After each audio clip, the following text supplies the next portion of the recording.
नमस्कार. आज आपण आलो आहोत सुरगाणा तालुका जिल्हा नाशिक येथील गाव सराडा इथे.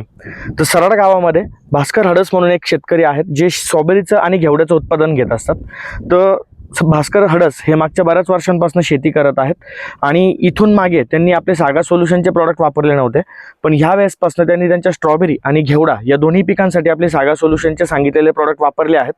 तर हे प्रॉडक्ट वापरल्यानंतर त्यांना दोन्ही पिकांमध्ये काय फरक जाणवला आहे हे आपण एकदा त्यांच्याकडनं जाणून घेऊयात. नमस्कार सर. नमस्कार. तर जसं आम्ही सांगितल्याप्रमाणे तुम्ही स्ट्रॉबेरीला हे पीक म्हणजे आम्ही जे प्रॉडक्ट सांगितले ते तुम्ही वापरलेत, तर याच्यापासून तुम्हाला काय फरक जाणवला? बऱ्यापैकी अनुभव वाटला. कशा कशामध्ये तुम्हाला फरक जाणवला? फळाची फुगवण वाढली आणि जी पान डॅमेज होते ते जरा चकाकी आली त्या पानाला. ओके. म्हणजे प्लॉटची काळोखी तुमच्या वाढली, फळाची फुगवण वाढली, फळाच्या टेस्ट मध्ये काही सुधार जाणवला का? वाढला ना, गोडी वाढली, फळाची गोडी पण वाढली.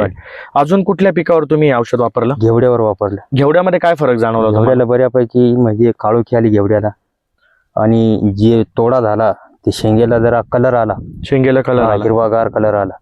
ओके. त्याच्यामध्ये उत्पादनात तुम्हाला काही वाढ वाटते का? हो, उत्पादनामध्ये पण वाढ वाटते स्ट्रॉबेरी आणि घेवडा दोघींच्या? दोन्हीच्या. ओके. तर जसं आपण बघितलं की सागा सोल्युशनचे प्रॉडक्ट वापरल्यानंतर बऱ्याच प्रमाणात फरक त्यांना प्लॉटमध्ये जाणवला आहे. स्ट्रॉबेरीमध्ये जर आपण विचार केला तर फळाची साईज वाढली आहे, फळाचा कलर वाढला आहे, त्यानंतर झाडाची काळोखी वाढली आणि उत्पादन देखील वाढलं आहे. सेम घेवड्यामध्ये पण झाडाची काळोखी, शेंगेचा कलर आणि उत्पादन हे सगळं वाढलेलं आहे. तर कुठल्याही प्रकारचे रासायनिक प्रॉडक्ट न वापरता त्यांना ह्या प्रकारचे उत्तम रिझल्ट आलेले आहेत.